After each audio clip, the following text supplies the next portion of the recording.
그렇다면 이혼하면서 본인이 위자료로 몇 척을 받았다고 하신 분들은 어떤 분들일까요? 제가 생각하기에는 이제 당사자분이 위자료하고 재산 분할을 이제 구별하지 않고 그냥 두 개 통틀어서 위자료로 얼마를 받았다. 이렇게 얘기했을 가능성이 큽니다.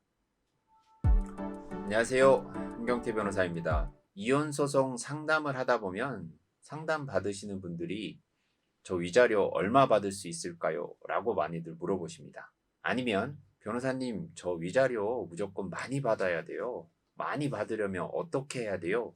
라고 물어보십니다. 그래서 이번 영상에서는 이혼 위자료에 관해 말씀드려볼까 합니다. 변호사님, 주변에서 이혼하면서 본인이 위자료로 몇 척 받았다고 얘기하시는데 우리나라 법원이 이혼 위자료를 이렇게 많이 인정해 주나요? 먼저 이혼을 하면서 위자료로 몇 억을 막 받았다고 하시는 분들을 보면 이혼 소송을 진행해서 판결로 위자료 몇 억 이렇게 나오시는 분들은 없을 거예요. 과거 법원이 통계를 낸 적이 있는데 실무에서 위자료 판결 금액이 1,000만 원에서 3천만 원 사이 구간이 많았고 전체 위자료 산술 평균을 내보았더니 약 2,400만 원 정도였다고 하더라고요. 그렇다면 지금 실무에서 위자료 액수가 증액되었냐? 이렇게 물어보시면 그렇지는 않은 것 같습니다. 저희 법무법인에서 진행하고 있는 사건들을 분석해 보면 여전히 1,000만 원에서 3천만 원 사이로 위자료 책정이 많이 이루어지고 있는 것 같습니다. 그렇다면 이혼하면서 본인이 위자료로 몇 척을 받았다고 하신 분들은 어떤 분들일까요? 제가 생각하기에는 이제 당사자분이 위자료하고 재산 분할을 이제 구별하지 않고 그냥 두 개 통틀어서 위자료로 얼마를 받았다. 이렇게 얘기했을 가능성이 큽니다. 실제로도 이혼 상담을 진행하다 보면 위자료하고 재산 분할이 이제 구별되는 개념인지를 모르고 둘 다를 그냥 위자료 이렇게 말씀하시는 분들이 꽤 있거든요. 이런 분들에게는 먼저 위자료하고 재산 분할을 구별을 해서 설명을 해드리고 있습니다.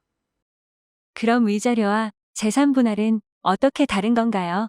일단 위자료는 이혼 원인, 즉 이혼 사유와 관련이 있어요. 누구 잘못으로 이혼을 했냐 이 문제거든요. 혼인 생활의 파탄에 주된 책임이 있는 배우자가 상대방 배우자가 입은 정신적 고통을 위로하기 위한 것이 위자료라고 보시면 되고요. 위자료는 유책행위에 이르게 된 경위하고 정도, 혼인관계 파탄의 원인하고 책임, 배우자의 연령, 재산 상태 등 이 재판 과정에서 나타난 모든 사정을 참작해서 법원이 정하고 있습니다. 재산 분할은 혼인 중에 쌍방의 협력에 의하여 취득한 재산을 이혼에 따라서 청산하는 개념입니다. 쉽게 얘기해서 부부 공동이 모은 재산을 이혼에 따라서 나눈다는 개념이고요. 그래서 쌍방의 재산을 파악한 뒤에 재산 분할 비율을 따져가지고 그 비율에 해당하는 금액보다 더 가지고 있는 사람이 덜 가지고 있는 사람에게 재산 분할을 지급하는 것으로 이루어지고 있습니다. 쉽게 얘기해서 혼인 기간이 한 20년이 넘고 그 기간 중에 아파트를 장만했어요. 근데 현재 시세가 한 10억 정도예요. 근데 이 아파트는 남편 명의로만 된 거예요. 그럼 아내는 재산 분할 비율 50% 정도를 주장해서 아파트 시세 10억의 반인 5억을 재산 분할로 청구할 수 있다는 겁니다. 드라마를 보면 바람 펴가지고 맨몸으로 쫓겨나다시피 이혼을 했다고 하는 그런 얘기가 있던데요. 상대방 배우자가 잘못해서 이혼을 하는데 그 잘못한 사람한테 재산 분할까지 해줘야 되는 건가요? 여기서 한 가지 주의 내지 유의해야 할 사항이 있어요. 재산분할에 대한 민법 제839조의 2 여기에 규정된 이 재산분할 제도는 이제 혼인 중에 취득한 실질적인 재산을 청산, 분배하는 것을 주된 목적으로 하기 때문에 누가 잘못해서 이혼하느냐 여부가 이 재산분할에 원칙적으로 영향을 미치지는 않습니다. 다만 바람핀 사람이 그냥 몸만 나가는 것은 내가 여러 가지 이유로 재산분할 청구를 그냥 포기하고 이혼을 하겠다는 것이지 재산 분할이 안 된다는 것은 아닙니다. 그럼 위자료로 받을 수 있는 금액이 크지 않으니까 크게 중요치 않다고 생각할 수도 있겠네요. 이제 전반적으로 의뢰인의 위자료에 대한 관심도를 살펴보면은 아무래도 상담 과정에서 친권 양육권 부분이나 이제 재산 분할보다 관심이 좀 적은 편 같기는 합니다. 여러 가지 이유가 있겠지만 일단 우리나라 법원의 위자료 인정 금액이 높지 않은 편이고 이 정신적 고통을 이 금전으로 평가하는 것에 대한 약간의 거부감? 뭐 이런 것이 작용하지 않았나 싶고요.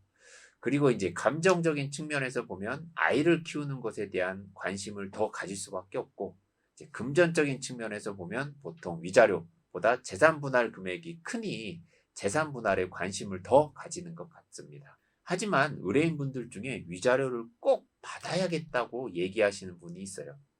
보통 판결을 통해 혼인이 누구의 잘못으로 인해 파탄된 것인지를 판단받고 이를 판결문에 남기고 싶으신 분이나 지금까지 배우자의 부당한 대우를 꾹꾹 참고 견뎠으니 이를 금전적으로나마 보상을 받아야겠다고 말씀하시는 분들이에요. 이 부분에 있어서는 사실 의뢰인의 마음을 충분히 이해할 수 있는 부분이긴 합니다. 일반인이 제가 생각하기에는 많이 낮다고 생각하는데 이렇게 위자료 금액이 높지 않은 이유가 있을까요? 일단 이혼 소송에 있어서 위자료 금액이 높지 않은 이유는 일단 다른 사건도 봐야 되잖아요. 이제 다른 손해배상 소송에서도 기본적으로 위자료 인정 금액이 높지가 않습니다. 이혼 소송의 위자료는 혼인 파탄의 귀책이 누구에게 있냐, 얼마나 있냐를 기준으로 삼는데, 아무래도 부부 관계가 이제 파탄에 이르게 된 데에는 부부 양측의 귀책이 혼재하는 경우가 많고, 유독 부부 일방의 잘못만 있는 경우는 또 많지 않을 수도 있거든요. 이런 이유가 있어 보이고요. 물론 부부 일방의 잘못이 유독 있는 사건이 있는데, 이 경우는 확실히 그렇지 않은 사건보다 위자료 금액이 좀 크며 재산 분할과 관련이 없지만 일정 부분 재산 분할의 비율이나 금액을 보시고 위자료 금액을 조금씩 조정하는 경우도 있는 것으로 생각이 들긴 합니다. 부정행위인 배우자의 외도로 인해 이혼하면 위자료는 얼마나 받을 수 있을까요? 예를 들어서 외도가 증명이 되면 3천만 원이 위자료로 많이 나오고 있어요. 이제 간통죄가 폐지되면서 그때 외도, 즉 부정행위로 이혼을 하면 위자료가 증액되어야 하는 거 아니냐, 이런 논의도 있었는데, 제가 생각하기에는 간통죄 폐지 전후 위자료로 인정되는 금액이 크게 변동되는 것은 없는 것 같습니다. 재산 분할 비율을 따질 때는 귀책이 있는 사람에게 불리하게 평가해야 되지 않나요? 네, 조금 전에 말씀드렸다시피 위자료하고 재산 분할을 좀 구별해야 되는데요. 이제 재산 분할 비율을 정할 때는 재산의 형성 유지에 대한 기여, 그리고 이제 부양적 요소 등 이런 사정을 참작해서 정하게 되는 것이고요. 원칙적으로 누가 잘못해서 이혼했냐, 이거는 재산 분할 산정 시 고려 요소가 아닙니다. 그러니까 이혼 소송을 진행하다 보면 상대방에게 이혼의 귀책이 있으니까 재산 분할 고려해달라, 이런 주장을 하는 변호사들이 계시곤 하는데, 이제 원칙적으로는 고려 요소는 아니라고 보아야 합니다. 아무래도 이혼 소송에서 상대방 배우자의 귀책, 유책을 주장 증명을 하다 보면 이게 상대방에 대한 사실 비난이 될 수 있는 부분이 있어요. 위자료에 대한 공방이 심해지면 그만큼 당사자가 겪는 고통이나 어려움이 커질 수 있겠구나라는 생각이 들고요. 이런 부분은 변호사로서도 참 많은 고민이 되는 부분이긴 합니다. 이상으로 이혼 위자료에 관한 부분을 짧게나마 말씀드려 봅니다. 감사합니다.